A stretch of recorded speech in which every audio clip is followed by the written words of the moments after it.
How to install custom tie-up shades for French door? Follow these simple steps and you'll have it installed in no time. Here are the tools needed for installation. Make sure to prepare them in advance. Okay, let's get started.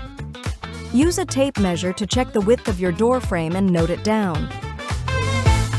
Cut the adhesive strip to match that width. Stick the adhesive strip along the top of the door frame.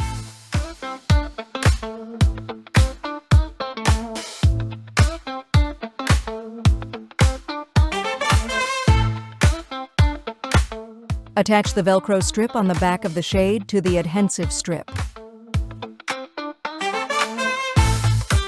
Pull the two ties from back to front and attach them to the adhesive strips under the valance.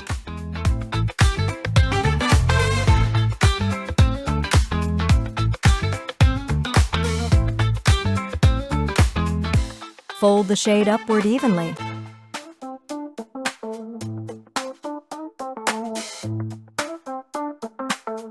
Finally, place the folded shade neatly over the ties. That's it. Your custom tie-up shades for French door is all set.